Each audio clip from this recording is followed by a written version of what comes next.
Hello,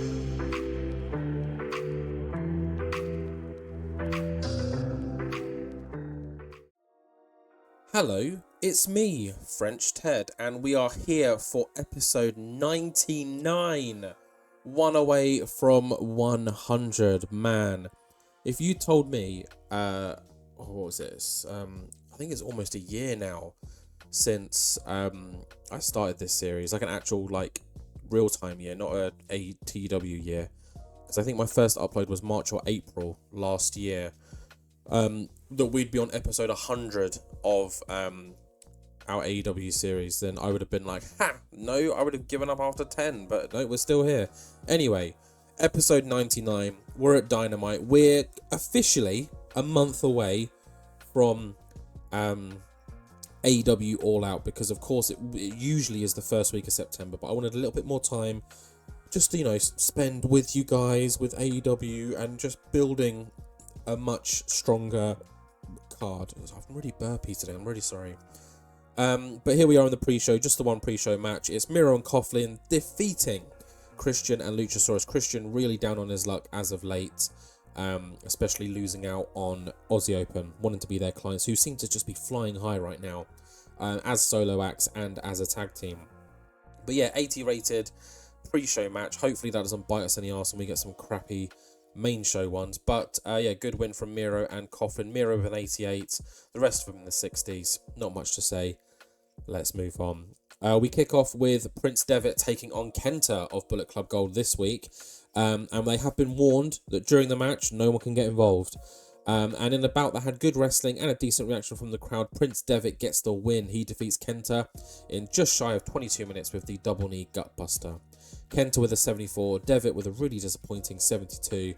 And yeah, he gets the win. And there goes the bell. Ding, ding, ding. The match is over. And of course, the rules were they can't get involved during the match. So post-match, out from the crowd, CM Punk and Chris Bay come. Chris Bay's got a bat in hand. AJ Lee's also there just to, be there. You got Kenta one side. You've got Bay the other side.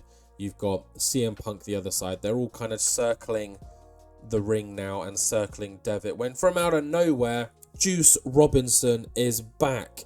He returns from his time away.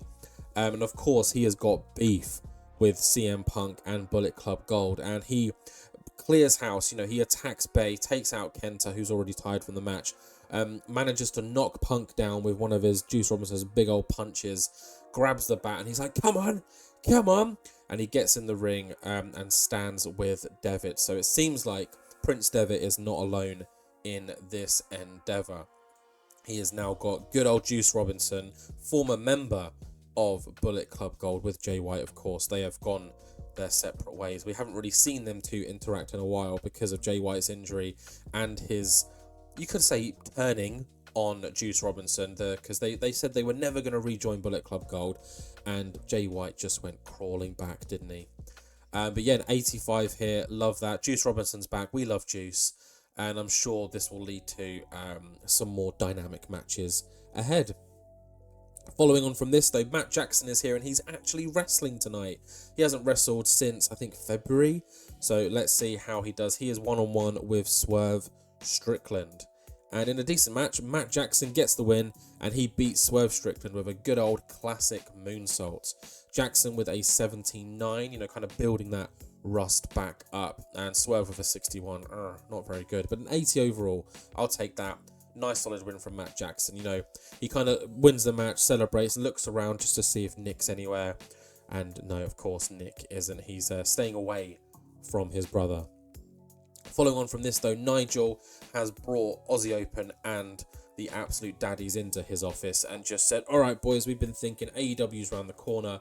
The tag team division has never been its strongest. I mean, we've had the Golden Lovers, we've had Hangman Adam Page, we've got the best broskies right now, and of course you two teams have been the shining stars that are yet to receive that title opportunity in recent times. So tonight we have got a number one contenders tag team match. It will be Aussie Open taking on the Absolute Daddies, and Ricky Starks is like, yes, let's do this, and Aussie Open are like, okay, I'm down for the challenge. Mark Davis is eyeballing Volta Volta not really reacting. And everyone's like, yeah, go on, yeah. And Nigel's like, Volta, you don't seem too happy. And Volta just steps forward and just says, thank you, Nigel, for the opportunity, but I don't have any interest in the tag team titles. And Ricky Starks is like, what? And Nigel goes, okay, alright. And Volta says, I do, however, have interest in the AEW International title. I would like Keith Lee one-on-one at AEW All Out. And Nigel's like, well, we can see about that. And Volta just says, thank you for your time, Nigel. And then he just leans over and looks at Aussie Open and says, congratulations, guys. #1 contenders. And Nigel's like, well, yeah, I guess. You are the #1 contenders. Congrats. Aussie Open are the #1 contenders and will be facing Best Broskies at AEW All Out. Ricky Starks is like, Volta, my guy, and just follows him and disappears off camera. But, of course, the main event was meant to be a tag team match. So what are we going to do? So Mark Davis says, I've got an idea. And then we cut to advert break. And then when we come back to advert break, commentary confirmed that our main event tonight is a one-on-one match. Mark Davis has said, you know what? I had a great match last week. Let's have another great match this week. He has challenged Volta to a one-on-one match, you know. Show Keith Lee a lesson if you can. And of course, Mark Davis, I think, is just excited to take on a big bloke. But following on from this, though, we've got some tag team action. Yeah, this one should have been on the pre-show, shouldn't it? El Generico and El Phantasmo defeat the Von Erichs in 13 minutes when El Generico wins with a brain buster. Generico carried the match with a 76, so it just kind of shows how poor the rest of them were. So the less time I spend on this, the better. And then we've got some women's action. 79, awesome. Hikaru Shida, you know, coming back from her loss at Forbidden Door. You know, she's no longer IWGP Women's Champion. Kairi is Little Miss 2 belts at the moment. But she defeats Billy Starks in 11 minutes with the Full Metal Muffler. Hikaru with an 84, Billy Starks with a 50, but a 79 overall. So that is very, very good. We do head backstage where Renee has managed to get hold of Nick. It just says, Nick, Matt's back. He looked great out there tonight. Did you catch the match? And Nick's like, no, I did not catch the match, Renee. I am the only Jackson in this company. I am the only Buck in this, not, did I say country? In this company. Matt shouldn't be here. Matt, if you want to wrestle, go on Collision. Like, I don't want to be around you. There's a reason why I broke up the Bucks. There's a reason why I don't come to the family barbecues anymore. Like, get the message. Leave me alone. And then he's like, is that him? Is that him? And Nick just kind of like scatters off. And Renee's like, well, it seems like we're not going to get Nick and Matt in the same room anytime soon. But this does head us into our main event tonight, which we heard earlier has been decided. It's Volta taking on Mark Davis of Aussie Open. Of course, Aussie Open are now officially #1 contenders, and Volta has set his sights on Keith Lee. So we'll have to see what happens there. Keith Lee never shied to back down from anyone, and of course, losing to Kenny Omega probably means that he has got a fire in his belly and wants to teach someone a lesson. And who better than Volta, the man who went undefeated in the All In Grand Prix. But yeah, let's head straight into that main event, which is going to be, hopefully, really, really good. Davis has been in cracking form. Volta is Volta. So yeah, let's just dive straight into this main event match. Oh my god! Didn't expect it to be that bloody good. A 14-minute, 97 rated match. Wow. In a bout, whoa, I can't even speak. In a bout that had superb wrestling, my favourite word, and good heat, Volta gets the win over Mark Davis in 14 minutes with the rear naked choke. Volta with a 93, Davis with an 85 and a 97 rated match overall. I mean, if you've ever want to send a message to someone, this is a message to send. A 97 rated main event on Dynamite, and Volta just gets the win and then just kind of like points to the, I'm assuming we go WrestleMania with this shit. He just has a little nod to the All Out sign and just says, Keith, get back to me. and that is how we end the show. Fucking hell, 97. What bum average card, and then boom, 97.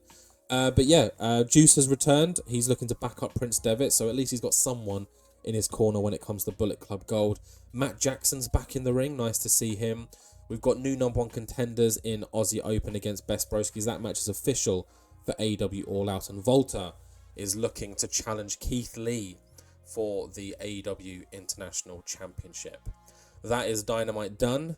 Let's go and head over to Collision and see what goes down on the red brand. Are they called? What colour's Dynamite? Dynamite's like a green in my eyes. Collision's red. So yeah, on the red brand. I'll see you guys in a sec. And here we are for Collision. Oh, I had to take a breath there. I don't know why. We're in the pre-show. We've got a tag team match. Nothing else outside of this, of course. On this show, we have got the Brock Lesnar and Zack Sabre Jr. match, which will open the show. The Roberts family are once again at Collision, scouting out their next potential opponents. And we've got the 4-way match between Toni Storm, Maki Ito, Athena, and Yuka Sakazaki to determine Rebecca Knox's opponent. And Pentagon Jr., of course he has, the cheeky bugger, has requested a match against Hangman. Obviously, Hangman took out Rey Fenix last week. The week before that, he took out Abrahentes. And then a few weeks before that, he took out Bandido. So yeah, Pentagon Jr. seems to be the final boss. I don't know, is he? As he challenges Hangman Adam Page to teach him a lesson. And that is what will main event tonight's show.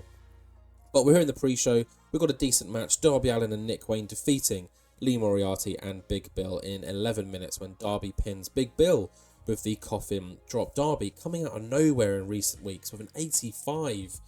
Wow. Really stepping up. Unfortunately, Darby, I've got no plans for you. You had your big all-out match last year. You're not getting one this year. But yeah, let's just dive straight into the opening bout, which is Brock Lesnar's debut on Collision. His Collision debut, not his debut altogether. Oh, an 85. I will take that. In a bout that had great wrestling and good heat, Brock Lesnar defeats Zack Sabre Jr. in 14 minutes with the Kimura lock, making Zack Sabre Jr. tap. Whoa, and for some reason, QT Marshall is ringside, just watching on because, he's like, I don't control Brock, but I'm still going to hang around him. Of course, in this match, it was really like a cat and mouse kind of thing. Zack Sabre Jr. just using his technical abilities to just weave in and out of Brock. But of course, Brock does have an MMA background and managed to eventually get hold of Zack Sabre Jr., string a few Germans, string a few F5s maybe, I don't know, threw him into a few things and then latched on with that Kimura lock, making him tap. And literally the second the bell rung, TCC from under the ring sprung and attacked Brock Lesnar, all with weapons in hand. Moxley had a bat, Wheeler's got a chair, Shane Haste has got like a chain around his knuckles, I don't know. They're all just leathering into Brock, and Brock is like doing his pretty good job, to be fair, of fighting them off.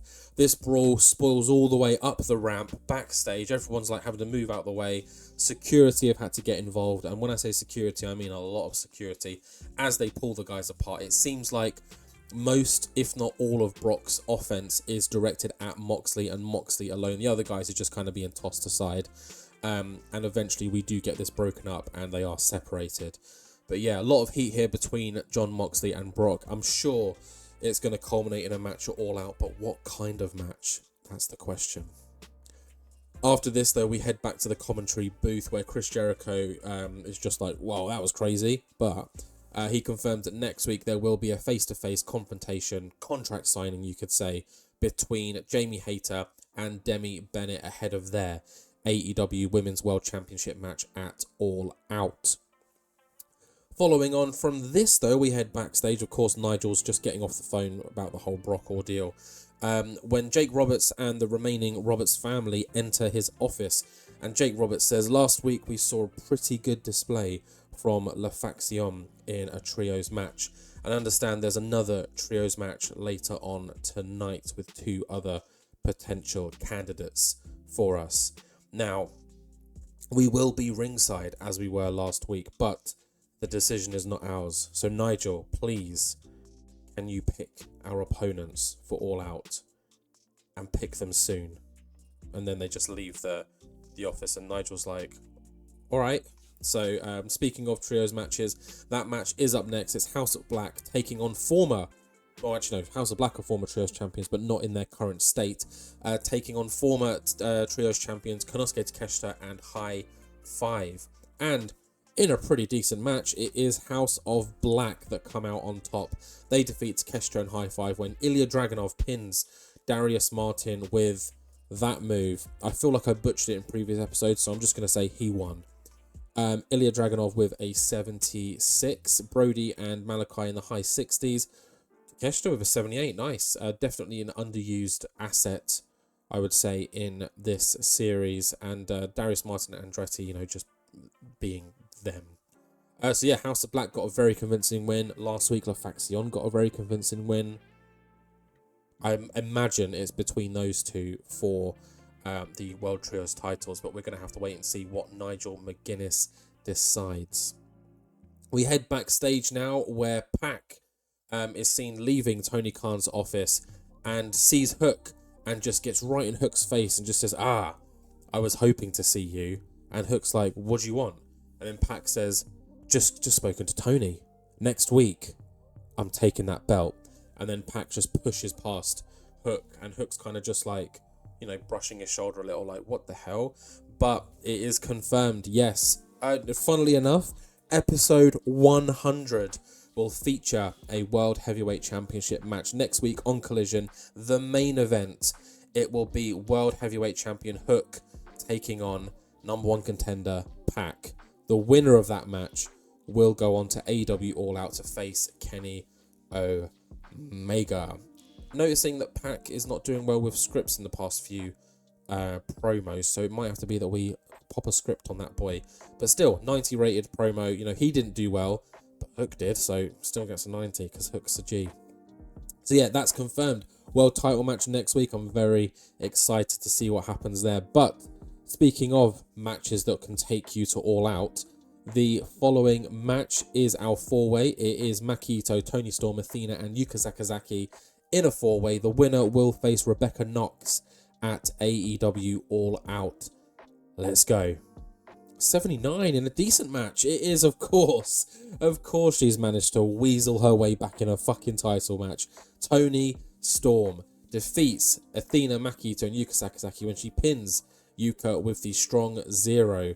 Tony with a 71, Maki with a 76, Yuka with a 68, and Athena with a 64. Got the crowd buzzing, and Tony Storm is heading to AEW All Out. She over-celebrates her win. She's like, yes, this is all because of me. You're all against me. AEW's against me. The women's division is against me, but I have done it again.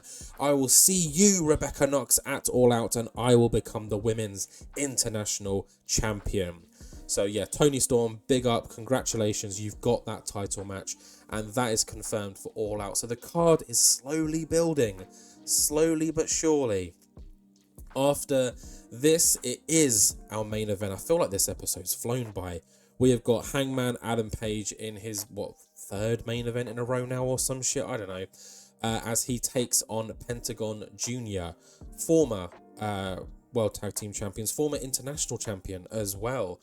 He takes on Pentagon, who is seething with anger after the way that, Rey Fenix was disrespected, Alex Abrahantes was beaten down and disrespected, and the obvious abhorrent treatment that Bandido received at the hands of Hangman Page. So, yeah, let's just dive straight into this and see what happens. An 86, nice, not too bad. And about that, had great wrestling and good heat. Hangman Adam Page and Pentagon drew following a purposeful double disqualification. Now, that is not good at all. This blew out into the ring, out of the ring, sorry. The referee was counting before he was like, you know what, they're not going to come back in. Let me just go out. Weapons are plenty, and eventually, there's a little bit of leeway in AEW, but the referee was like, no, this is it. We've had enough. Ring the bell. We're stopping the match altogether. And, that didn't matter because these two guys kept going, with Hangman Adam Page eventually managing to get the 1-up and takes out Pentagon, just ramming him through, I don't know, a brick wall, I don't fucking know, something. to cause Pentagon to be, you know, knocked out. And Hangman Adam Page stands over Pentagon, goes to rip the mask off when he's like, yeah, and then he just pulls the mask off, and Pentagon immediately, you know, throws his head down onto the ground, covering his head. Security come in, throwing a towel over Pentagon. Hangman Adam Page has just got the mask, tosses it to the side, and just says nothing, just smiles as he just walks off. You know, a little bit of blood on Hangman Adam Page, a lot of blood on Pentagon, and that is how we end this show. Hangman Adam Page maybe earning the title Lucha Killer, if that's a title you even want. But that is how we end this show. And a pretty decent show. Opened strong, ended strong. We got some nice matches in the middle. Yeah, Brock Lesnar and Jon Moxley seems set to happen at All Out. We just don't have official confirmation. House of Black making their stake at a potential trios match, but as did La Faction last week. Toni Storm is heading to All Out, our final show, to try and get a belt finally. Actually, she's had a title before. I'll take that back. She's had the title before. Looking to win the belt from Rebecca Knox. And Hangman Adam Page, you know, what are we going to do about him? What are we going to do about him? But next week, the biggest news, of course, is Hook versus Pac, our main event on Collision, to determine who's facing Kenny at AEW All Out.